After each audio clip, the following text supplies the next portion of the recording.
ஏம்பா ஜார்ஜ், என்ன சுருட்டு பிடிச்சு உட்காந்துருக்க? நான் சுருட்டும் குடிப்பேன், பீடியும் குடிப்பேன். ஏன் ஒன்ன கட்டி பிடிக்கணுமா என்ன? வேண்டாம்ப்பா, நான் புதுசா ஒரு பசுமாடு வாங்கியிருக்கேன், காளமாட்டோட சேர்க்கணும். நல்ல அமாவாசை கொண்டு வா, சேர்த்துருவோம். எனக்கு அமாவாசையும் தெரியாது, பௌர்ணமியும் தெரியாது.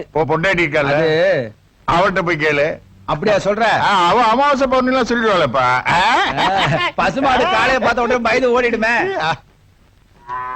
கவலைப்படாத குப்பு, எந்த மாட்டையும் மயக்கிற மருந்து நம்ம டாக்டர் கிட்ட இருக்கு. மேரி அம்மா பாத்தியில்ல, 70 mm. அதுவா? ராத்திரில டாக்டர் பக்கத்துல போய் படுத்தா மேரி எட்டி எட்டி உதைக்கும். ஒரே ஒரு இன்ஜெக்ஷன். இப்ப டாக்டருக்கும் மேரிக்கும் தினம் ஹனிமூன் தான், பாட்டு தான் போ. ஐயோ யானை வருது, யானை வருது, காப்பாத்துங்க. ஐயோ கத்தி எடுத்துட்டு வெட்ட வராளே. ஜார்ஜ் காப்பாத்துறா, என்ன எப்படியாவது காப்பாத்துறா. இதான் அனிமுனா? அது எங்களுக்கு தெரியும், நீ என்ன சொல்லு பாப்பா.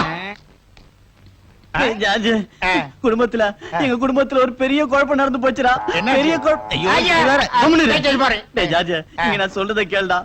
என் குடும்பத்துல பெரிய தப்பு நடந்து போச்சு. நீ ஒரு இன்ஜெக்ஷன் கொடுத்தல, அது என் பொண்டாட்டி இடுப்புல குத்தலான்னு போவ, என் மாமியார் இடுப்புல குத்திட்டேன்டா. என் மாமியார் எந்திரிச்சு டான்ஸ் பாடி அனுமதிக்கு ரெடி ஆயிட்டாங்க. நானு டக்குனு கூட சேர்ந்து பாடினா, அங்க இருந்து மாமனார் எந்திரிச்சு, டேய் அது ஏன் பொண்டாட்டிடா, டான்ஸ் ஆடுறான்னு சொன்னாரு.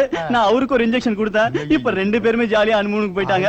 இப்ப என் பொண்டாட்டி நான் துரத்திக்கிட்டே வரா. டாக்டர், எனக்கு ஒரு இன்ஜெக்ஷன் கொடுத்துருங்களா? அப்பா எதுக்கு? விட மாட்டேன். உன்னை கண்ட துண்டமா வெட்டி போட்டாதே ஆத்திரம் தீரும்.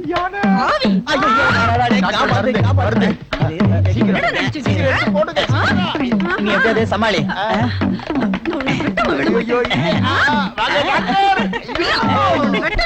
அப்படியே புடி இரு குத்துறேன். போடுங்க போடுங்க சீக்கிரம். போட்டீங்களா? கதை மாறுதே டாக்டர். கொஞ்சம் பொறுமையா இனிமேதான் ரியாக்ஷனே தெரியும். பாரு நான் போறேன்.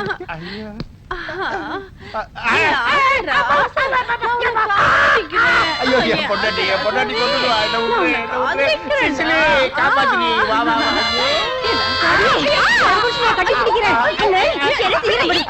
என்ன